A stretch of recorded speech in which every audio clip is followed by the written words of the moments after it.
Boobies!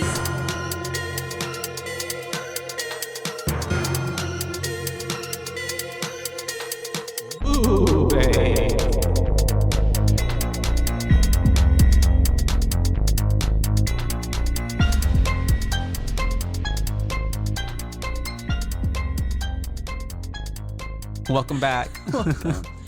Howdy. Howdy, hey. It's me, It's Joshua. me, Caitlin. Oh. I feel like you always go first, and so that's why I was just like, let me sneak that in there. I liked it. I like the surprise. I forget my own name half the time. So, hello, yeah, I'm Caitlin, and welcome to Boobies. Boobies. That's right. The podcast filled with horror movies that you may or may not like. We may or may not like them too. But we're going to talk about them. We are. We've covered a pretty good Assortment. basis so far. Yeah. Some are, predictable. We've got some paranormal. We had some paranormal. Yeah, I was like, we haven't done any slashers yet. But we will. We will. Yeah. Yes, we will. There are so many. There's so many. There's just so much horror movies. Ugh. So many horror movies in general. And I'm excited about what's coming out too, like Halloween. Yes. Can't wait. There's a few in theaters. There's one in theaters that I haven't seen the preview. I just see it on my AMC app. Oh, Malignant. It's by James Wan. If you haven't seen it yet, look it up. Watch the little teaser trailer because it looks really good. The director, like not just like produced, like and they got a Candyman out too. The Night House. That one, the picture looks cool. That one looked. Oh, I actually saw the preview for that, and Don't I do want to Breathe watch 2 that. came out. We need to go to the movie theater immediately after this recording. Okay, and then I still want to see Old. Shamalama Ding Dong. He's hit or miss. I've had mixed reviews. I want to see it. And he is hit or miss. But I've had mixed feedback from a couple people who've seen it. Poster coming soon. Oh. That's the scariest one. But anyways, enough of us just chit-chattering. Enough of AMC. We're moving on to Shudder. Time for you to sponsor us now because that's where we watch today's film. Ringu. That's right. We mentioned last week how we were gonna go on and do the actual the original film, the Japanese film. Yes. Quite literally, The Ring, the Americanized version, just went copy paste. Literally, as I was watching it, and I kept getting further and further into it. I'm like, this is literally the same. Yeah. Like just tweaked a little bit, but like the same with less Naomi Watts. Yeah. And first off, that little kid, he is precious. I loved him the whole time. I was like, you are so cute. Yeah, he is very cute, and the way that he responds to her, and like that very like.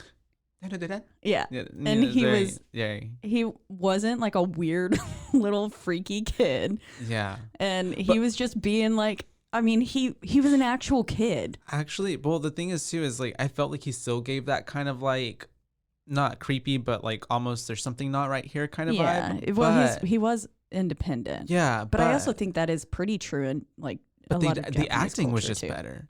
Yes, like, it was. It just felt more real, genuine, I guess you would say, as opposed to like the little Damien kid. Yeah, Damien with the fucking weird eyes. But yeah, overall, and I think now, okay, there were some times where the lead actress, do you have her name? I don't. The lead actress, like the actress's name or the character? Let's see. Cast. So Nanako, who played Reiko Asakawa, there were a few times where her face, it almost looked like she was holding back a smile, but I don't know if that was just there was a lot of the times where I was like, it looked like she was like trying not to laugh. Yeah. But then I was like kind of coming into it and I was like, wait, I can't tell like her actual emotions there. And because then sometimes like her eyes would meet and it looked like a scared face. Yeah. But then there were other times where it just looked like she was like trying to suppress a laugh. And that kind of bothered me. But other than that, like, and then of course it was super dramatic. It was very dramatic. But I was here for it. Yeah. It was almost more like horror soap opera. Yes. Yeah. Yeah. Yeah. Like it did some of the like throwing themselves, like when she. The dramatics of like on the first scenes in the movie. Or no, when she goes and talks to the mom where she found Tacoma or whatever in the closet, and she just like falls to the ground and is like crying. Yeah. Which I'll say that closet scene was ultimately okay. First off, when her sister popped up behind her, right before that, I was like, oh fuck. I was like, she came out of nowhere. This bitch got quiet feet. Literally ninja, stealthy. And she just was boop there, and I was like, oh shit. But then that closet scene, I thought that was, I mean, it had less theatrics, but I thought it was just as scary. Yeah. Like the face was twisted well enough. And I appreciate the fact that it wasn't like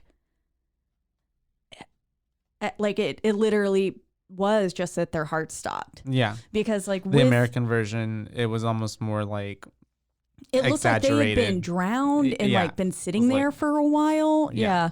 And like her jaw was because broken. Your heart stopping is one thing, but like actual disfiguration to your face and like the way that they look like they were like dried up, pale, all of that. And it's stuff, like a mixture of things. And so I was like, but like what they were going with in the American version was that, their heart had just stopped. And I was like, well, that shit doesn't happen to you. Like, obviously something is wrong here. Yeah. But like with that one, her face was contorted into that of one of fucking terrified. Like she was was clearly afraid. But I mean, it's still plausible that, her heart just stopped. Yeah. There wasn't any like, this bitch been soaking in a bathtub for a week or something. Like, remember, waterlogged. I was really laughing at this part though. Whenever, what's her name? Raiko was at she was talking to that one lady pulled her aside at the funeral and was talking to her about like, do you know how he passed away? Do you know this? And I'm like, this little nosy, she's trying to get all the tea. Yeah, for real. Literally. And so she's like, let me know. Here, I'll take notes. Let me know. For real. She's like, but how? And so she was like, they did an autopsy and they don't know how it happened. And she's like, there's no crime, you know? So yeah, like, I don't know. It just had to be that. They were just literally that scared to death. And bam, caused their heart to stop. So but all of the disfiguration, you know, that's just, they got to spook us somehow. Yeah. Yeah. I did the little, it only did it the twice. So first with her Yo-chan's. Is that her name? What was the niece's name? Yeah, Yoichi. Yoichi. Yeah, it was with the Y. So they would call her Yo-chan. When she died, and then when her ex-husband died, Ryuji. I don't want to pronounce names because I'm gonna butcher them all up. But that guy, the ex-husband. But when they had the two flashes on their face, like where it went grayscale. Like, yeah. I will say, like even from just the sounds, that like high pitch, that noise, the Ring did a good job of like taking that. I mean, they really, now I have a little less respect for the American. Well, yeah, because it is a very copy and paste. I mean, version it really of it. was. They only kind of Americanized it in the sense of like changing the origin story of Samara, I guess. You know, from in the Sadako sense of like Samara, and like making it more like a family kind of situation, which it still was family. I honestly really liked this version. So like, because then it made sense too.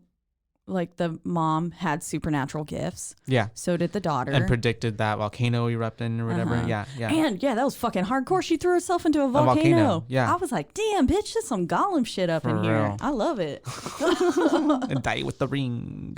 Oh, literally. Yeah. Oh, wow. What the parallels? Do you think that, what is Peter Jackson? Who did, what's his name? Who did the Lord of the Rings? I don't.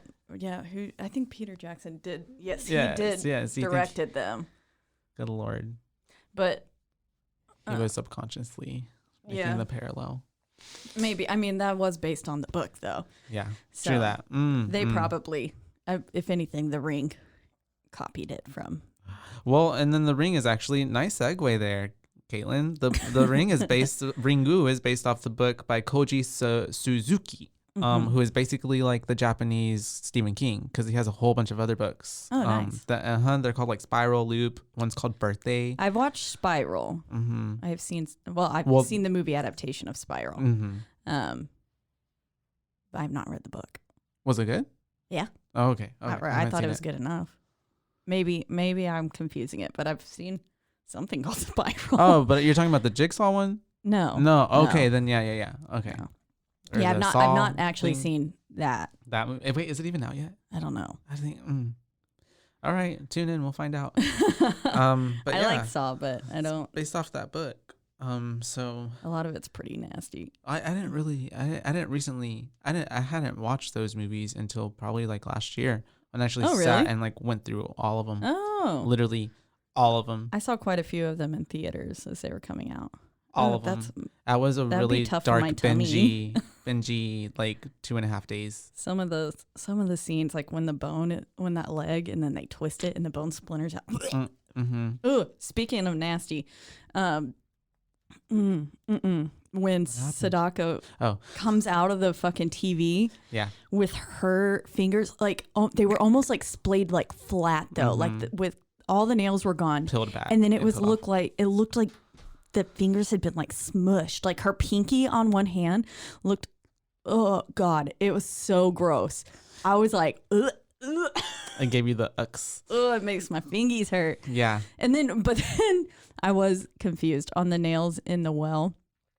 Oh God. And when the skin peeled off the corpse. It was very visual. Oh, and then like the fucking shit started oozing out of her eyes. That was nasty. I was like, hell yeah, they did a good job. I feel like they gave us a lot more in that sense as opposed to the other version. Yeah. That was, instead of just like bright flashing lights and like just like. Exactly. Like, oh God, they did a good job, and like with it looking natural, like it looked real. So they did a real good job of like not fantasizing it, I guess. Yeah. And making it like over the top, because like we said, even with The Ring, everything was like, this is very clearly a horror film with the colors, the coloring and everything like that. And the way that it was shot, and Samara's body is like extra tattered and stuff, and all girl comes out, she looking pretty damn normal except for her fingies. As much as I really liked like the cinematography and the style in which it was, the American version was shot with like the blue scale and all that, like the coloration and stuff, I do feel like now in seeing this one almost feels more like classic, and like true to form, like true to like more believable. Like I could watch it again and not feel like, oh well, this is gimmicky, or this is like kind of absurd. Like it's still kind of, I feel, would hold true. Whereas like in watching The Ring again, I was like there's a few parts that will make you chuckle, because you're just like, okay, that's now. And I completely agree. I honestly love horror films, and this does have to do a lot with the 90s, the fact that it was shot in the 90s, the camera angles and everything were very 90s. Like whenever he's sitting on the park bench and the feet walk up to him. And okay, like, I loved that scene. Yeah, I fucking loved that, because I think I've made it kind of clear, I don't like when the faces of the monster, the ghost is shown, because whatever I'm gonna imagine is like worse. And so then I see whatever they've got, and I'm like, okay. Like when Samara's face is shown at the end of The Ring for Homeboy. Yeah. Like that was just kind of like, I don't know. It's creepier, like with her hair over her face. Yeah, as opposed to actually seeing behind the hair. Yeah. And then like when they revealed her face, because it humanizes her, I guess. Yeah. Yeah. It does. And exactly. So she's less of a monster. Yeah. And with Sadako's face, it was still, they really didn't show a lot though. And the way that the eye was sunk in with that was gross and like unsettling. And so they did a good job of not really showing much, but they left it more to the imagination. And I really appreciated that. But with how silent the most of the film was. So a lot of it wasn't like, there was not really a lot of dialogue. No, I feel there were a lot of scenes that were very much just them like coming in, doing something, and like not very really short talking. Conversation. Yeah. Yeah. And it's very to the point too. But also I feel like that's more so the culture, I guess, as well. But it's very like, we're gonna and that's it. And yeah. Exactly. And I really like A Quiet Place and stuff. Things are so much more scary when there's not music filling it the whole time. Yeah, I get what you mean. So like there's this sense of like you're almost in there. It's uncomfortable. Yeah. because there's not music that's making you or taking you out of the fantasy. You're kind of more in it. And I will say now, like with The Exorcist, the director, he was so caught up on the music and like went through like 3 different composers before he finally, well, first off, he kind of wrote one or he kind of came up with the ditty himself, didn't he? I don't know. I don't remember. I'll look it up. We talked about it. It's been long I remember now. you mentioned something about it, yeah. But like, and there he had a wonderful point. That music did add. And so like in some instances, it's totally warranted and necessary. I just think that this film did a really good job with the lack of music in areas that it did. Now, some of the music and stuff that they chose for some of the parts were a little kitschy. Yeah. It was like ding ding. What is that? This is 1998, you know? Yeah. So I have to think about that. But there were other parts where they were subtle pieces and they did add. And it worked well. Yeah.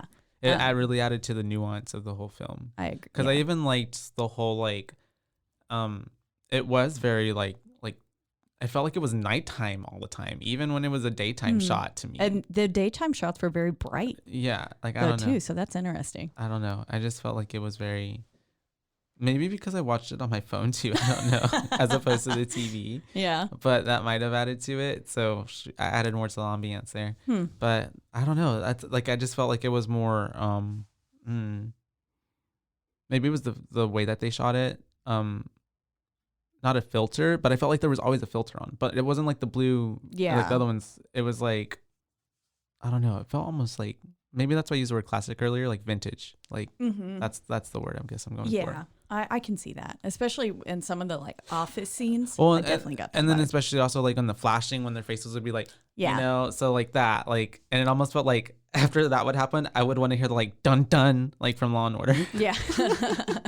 When I saw the flashing, I pictured the ding from Texas Chainsaw Massacre. Oh, like that's what played in my head was that opening with that sound.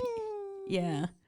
I can't do it. I'm not like a camera or whatever the fuck it was. But yeah, I always imagined if it you was know, a camera. you know. Yeah. That is like that. It's not even music. It's sound. It's just like flashing with all the words and stuff.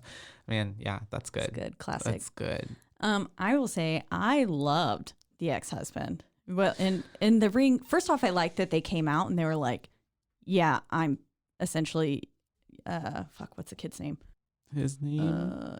Was he you? No. Yeah.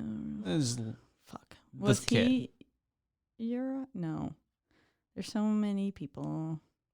Wait, why is he in? I looked up Ringu, but then it's got David Dorfman who played Aiden in it. Yeah, they were not. This cast list is wrong. Anyways, the son. He. Oh, I like how they pretty much came out and they were like, "Yeah, I'm his dad." Like, because in the Americanized version, it wasn't till the end that you kind of got that. That like, you figure it out. Yeah, and I like that. Like at the beginning, they were like, "This is my ex-wife," and it was like, "Okay, cool." Set it up. Yeah, from the get-go. But I loved him. His name is Ryuji. Ryuji, the husband, ex-husband. I loved him. I thought he was amazing. He did really good. No, yeah. I mean, I First thought off, he was hot. Okay, now we're getting to the bottom of the. I thought he was real cute. No, yeah. Well, I also thought, like I said earlier, the acting was better in this one, so I just like kind of felt more believable. He was a really good actor. Yeah, and I loved the clairvoyant or like able to like kind of see into that realm. Yeah, that aspect was awesome, and I was actually like super. I mean, I knew he was gonna die, but I was like, no. When it happened, I was like, please. You saw the train coming. You're just laying there on the tracks. Yeah. I loved him. Now, in the Americanized version, I kind of hate that guy. He's a dick. Yeah. They portrayed them differently. Yeah. I feel like. And also, too, like. I was happy when he died. I was like, well, and in the American version, I mean, he wasn't really like. He wasn't help. Like, he was just. But yeah, he just kind of he was skeptical for the most part. Which this guy was too at first, but it kind of, it happened more quickly. He came around faster, yeah. But like he was skeptical. He didn't really I don't remember him doing too much. It was all Rachel, right? That's her name? Yeah, she was doing everything. And then whenever he she just kind of helped. and then like and going to the well, or like not the well but the cabin, whenever he had that fit and started like throwing shit, and then the stuff marbles fell. I mean, I don't know, maybe you could say that was like, oh well, without that then they wouldn't have found that, but still. Yeah. But then she fell into the well, he couldn't even get her out. Like, yeah, he's kind of pathetic. Yeah. And when he was running with the fire hose thing and and it gets jacked back. I was like, dumbass, what the fuck were you expecting? Very like it's Little just Rascals. Random like come on. You could put the like the behind that. Yoink. Yeah, literally. Yeah. But yeah, so I feel you on that. Yeah, I really enjoyed his character. I thought he was good. He added a lot. Honestly, he stole the show for me. Because he really came in and he was like, let's get this shit done. We're trying to figure it out. And then I also appreciated that he answered the goddamn phone, unlike homeboy in the American version who just sat there. And I was like, come on. And so, but then it was really sad because then she had to hear him die. So it added to it though. That makes it even more the horror. And so that way she knows for sure, like kind of how he died too. Yeah. Like hearing the why. And that's where it even draws back to more. It's like very like dramatic, very soap opera-y. Mm-hmm. Yeah. I was a little bit, I was like, boy, why are you flopping around on the goddamn floor like a fish? Get up. Literally. But then I was like, oh wait, your heart's like probably giving out. So I was like, I guess it's okay. The palpitations are taking over. Oh, he was fun though. I liked him. And yeah, just the whole thing, like with the whole storyline, with it being like Sadako was an illegitimate child, is essentially what it was. And she, not only did she have supernatural powers, but so did the mom. And then the doctor was essentially making like he was trying to make money, or like he was like showing her around. And then I think her father, is that who the other guy was, who then like takes them on the boat and stuff, and who was like sitting there by the beach? I'm pretty sure it was her dad. Yeah, it was her dad.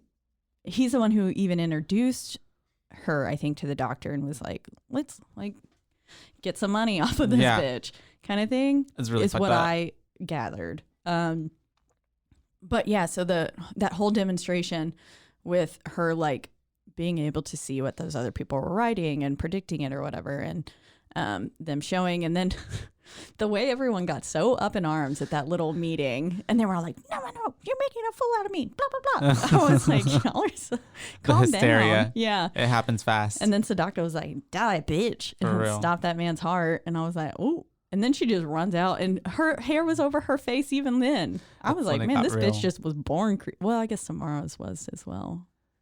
Yeah. At certain points, yeah. Yeah. But still, it's more so in this movie. Because we did even like in the American version, whenever she's getting interviewed in that little crazy room, whatever, when they're recording her, they show us her face. Yeah. And she looks like a very like normal kid, girl. Just super pale and pallid. Yeah. And talking about they just are. Yeah. They just are. It's good. It was good. And then the doctor killing her. So like the father, it wasn't the mom. And then I mean, that's probably, I feel like the mom was upset from the loss of her child and knowing that she is like this. And then the newspapers were saying all that stuff about her and stuff. So she just decided to end her own life and jumped into the volcano. That whole thing, that whole story is just like, I mean, it's very out of this world, like otherworldly, but it's more believable to me than like that stuff just going wrong for the mom with like horses and stuff. Yeah. And then all of a sudden like, I'm going to kill my daughter. Like literally. I mean, obviously there was some mental health that had to come into play there, but I don't know. This whole story was just much more believable.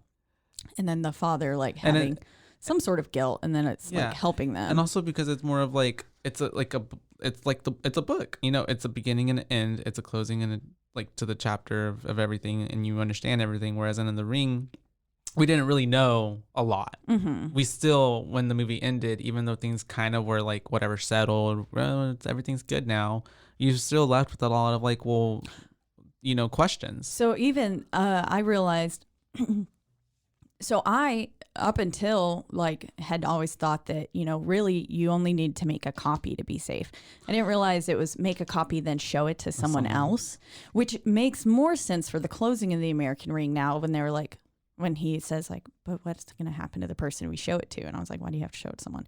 But in this one, they clearly state you have to make a copy and then show it to someone within 1 week. Yeah. And then it leaves off like, first off, it doesn't even show whether or not the son makes a copy. It's clear that that's what the mother is going to do. But I wonder if she was planning on showing it to her dad.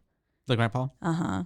To save him and then like to save her son. And then we'll tell her dad, like, you should go do this next. But like, I wonder if she basically asked him like, hey, will you put your life on the line for your grandchild kind of thing? Yeah.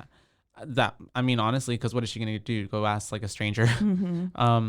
But yeah, but at that same guilt, yeah, at that same concept though, like, do you think like, I don't know, at a certain point, if you show it to someone and they show it to someone and you kept it going enough, nobody would ever die, right? Theoretically, until you get to the last person on Earth. Then that last person's taking one for the team. That's right. Well, yeah, that would never be able to happen anyways.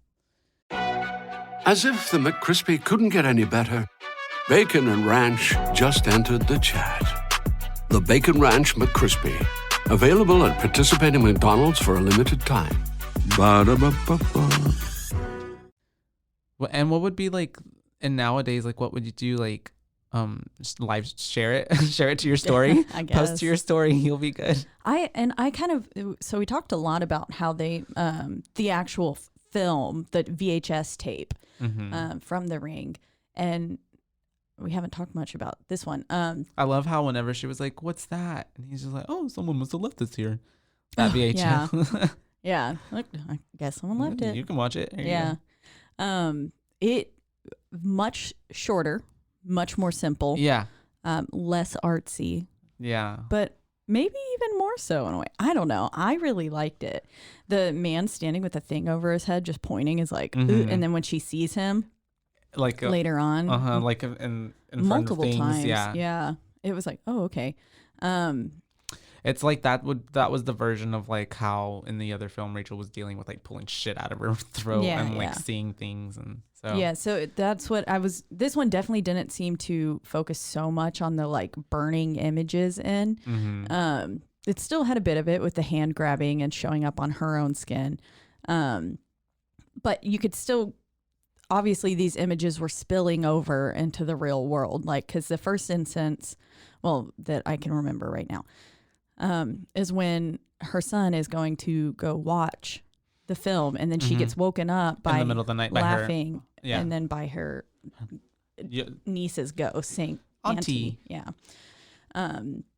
And then she looks over and there's something laying in that bed. And then the guy points. Yeah. Well, it flashes up, but yeah, it did. I was like, expecting something to like walk up on her. Yeah. And I was like, oh, that's fucking creepy. I was like, something is there, and it is not her son.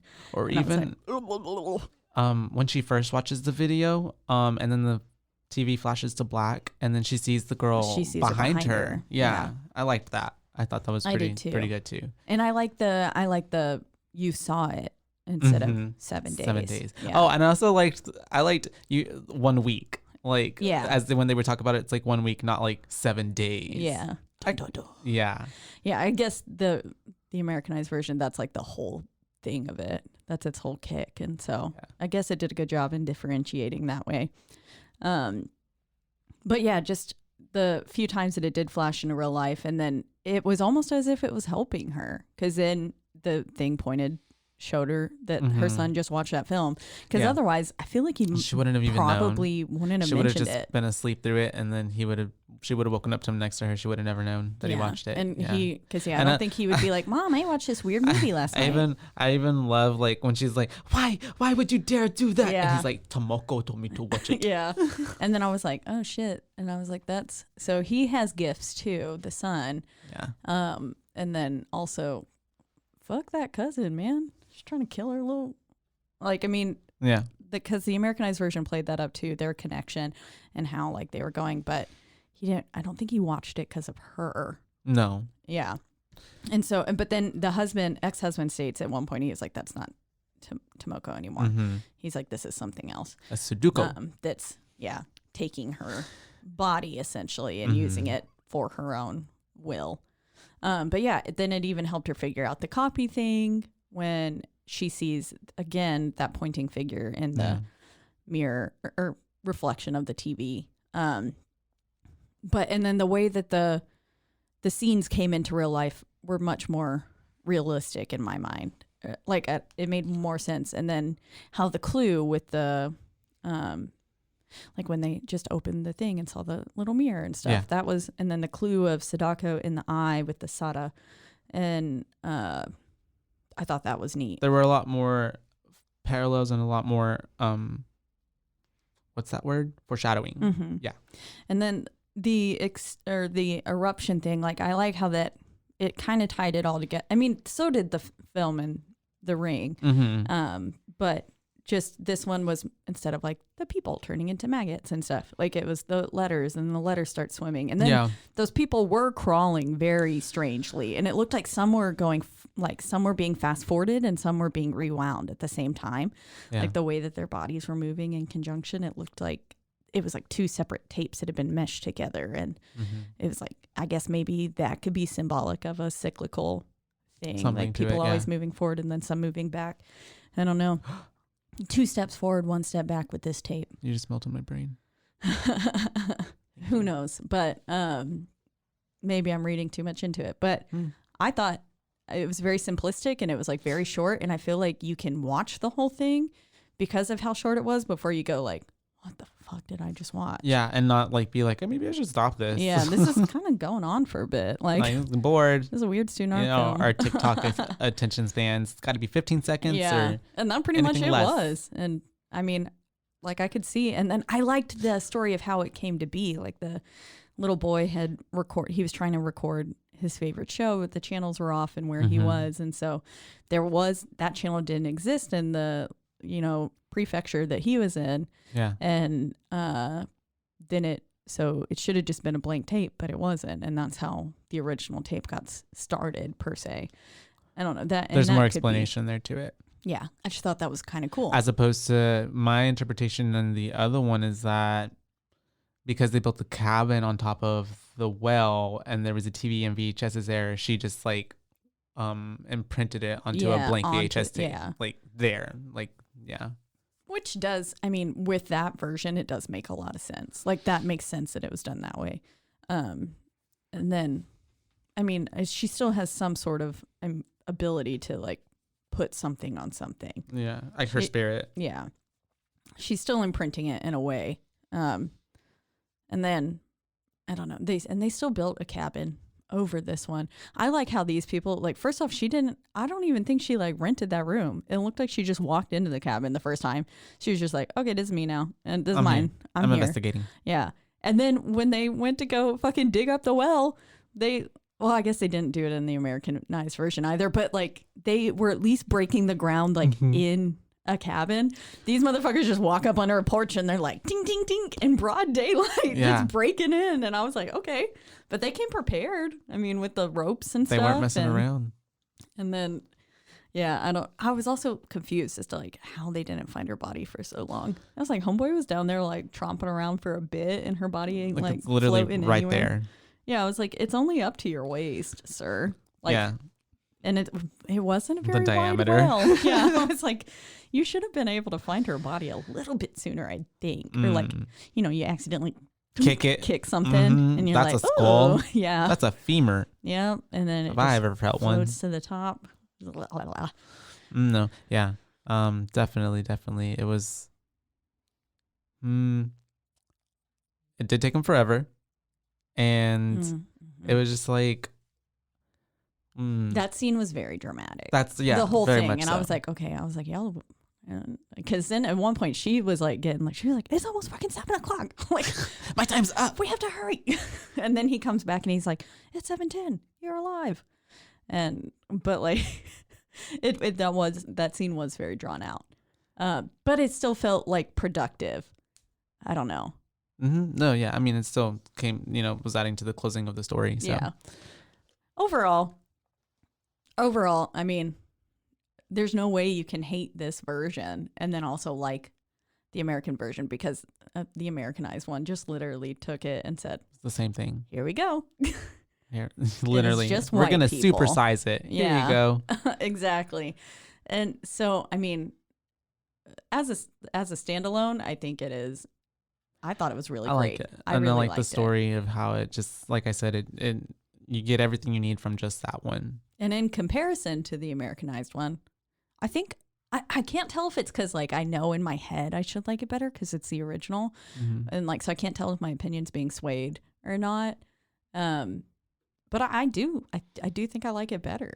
Like as an overall film, like I would watch that again. I thought it was good. Same. I really enjoyed it. Yeah. And I think, I guess overall when you're doing a remake, the objective is like, because it literally is an exact remake, like to do it, but add something better. The whole first like 20 minutes were the same movie. Yeah. It was like. Literally with the girls, like almost the like word for word. Yeah. What was happening. It was just like ping, ping, ping, ping, ping, ping, ping, ping. Here's one thing after another. I was just like, Jesus Christ. They really, that director really said, okay, we're going to take this film and we're going to put it in English. And what he did was just like really put filters over it and like kind of make it a little bit more, I guess that word, artsy. Westernized. Yeah. But student film like esque almost. But I don't know. I overall like this one, I think, better. I'm like, do we remove a boo from her other other that's rating? What I was trying to think. I was like, so I give this one a 4 and then The Ring a 3.5. Do we remove boos after the fact? I can. I'm. You're a free woman. Your opinions can change once you are better informed. There you are. So now that I know that director, I mean, they put a lot of work into the symbolism and background extra stuff because that wasn't a thing. For this one. In this one at all. It was very cut and dry. And I was like, here you go. This is the movie. Hope you like it.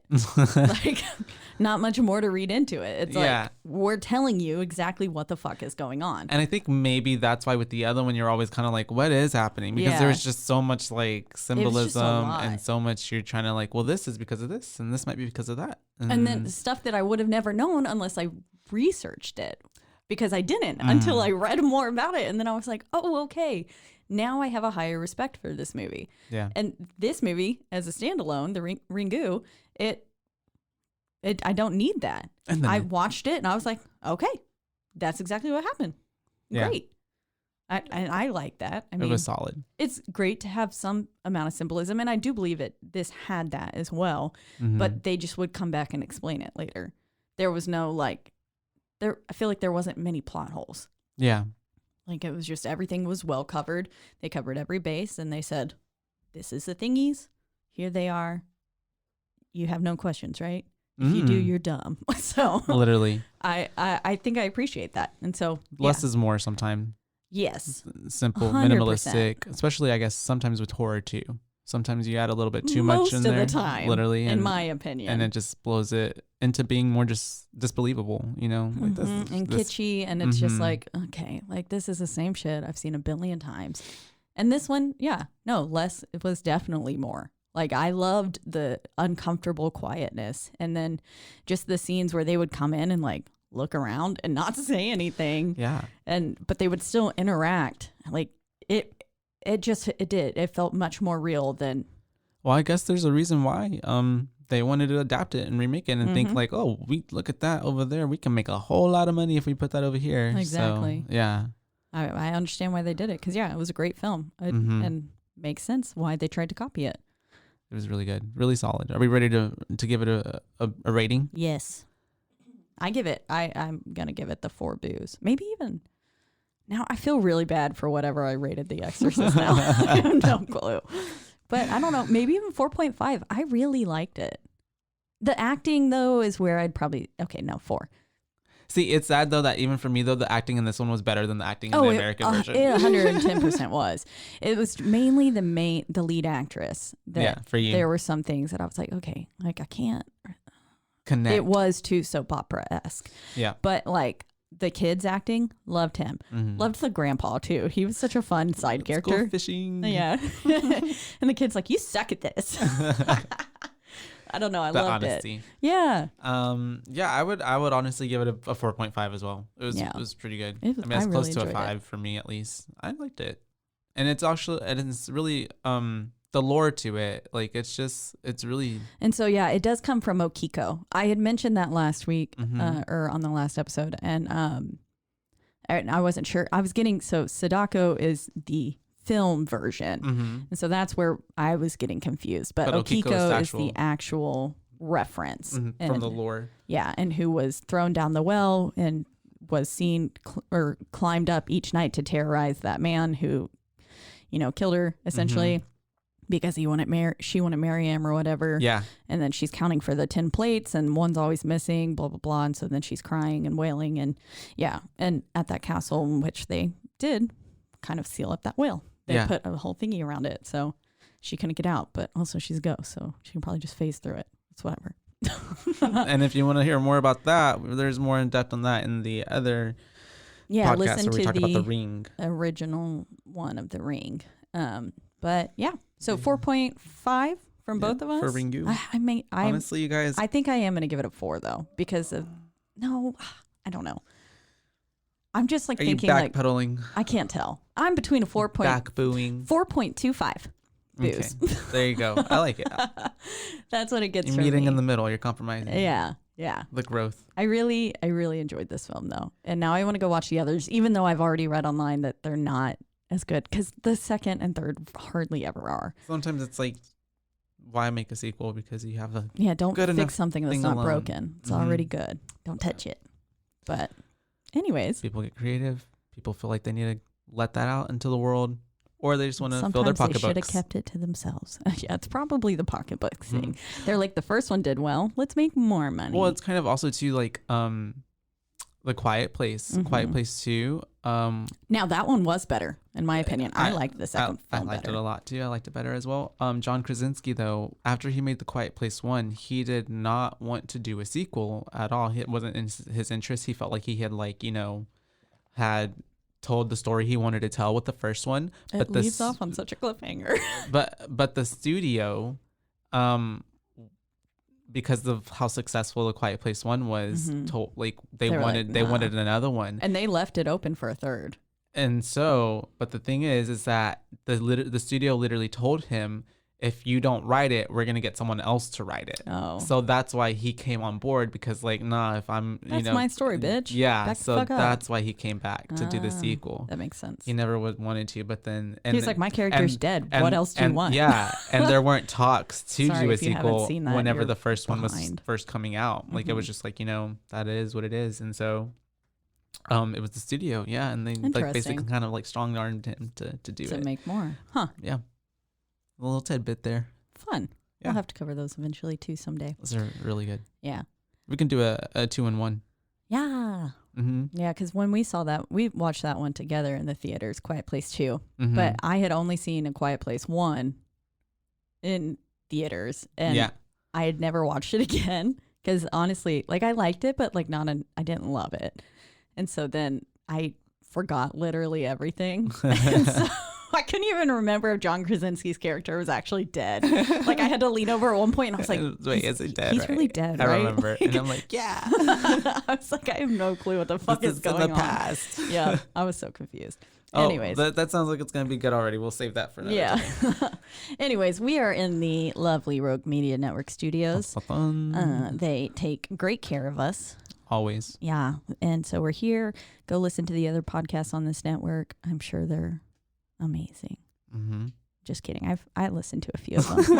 I love that. I'm sure. I'm sure they're okay. Probably not as good as us, but I'll give them a shout out too. Just kidding. Everyone else, I'm sorry. You're all amazing and you're doing great, sweetie. I'm a very sarcastic person.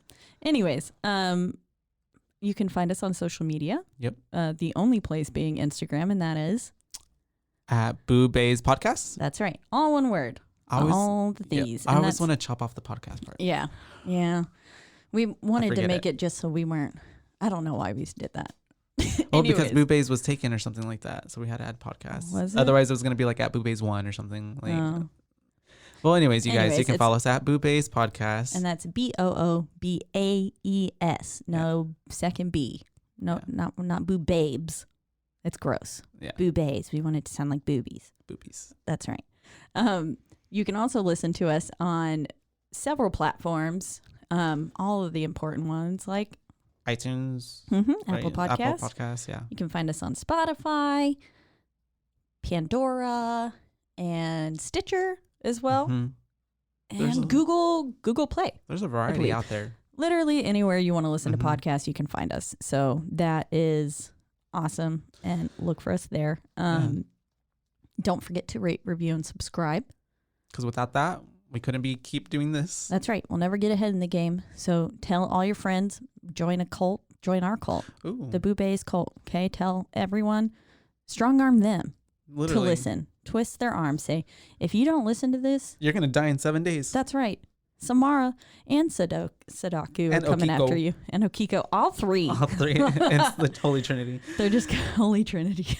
I love it.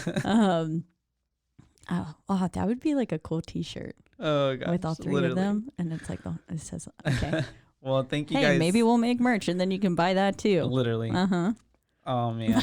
Well, I think that's it for this episode. Thank you guys for listening. We'll be back. We'll be talking about horror next time. Yeah, who knows what? Spoiler alert. We're getting close to Halloween now. So by the time this comes out, super excited about that. Lots of spooky things in store for y'all. So, I almost said have a great day. Boobaes. However you're. Bye bays. Bye bays. That's right. Bye. However your day is. Bye bays.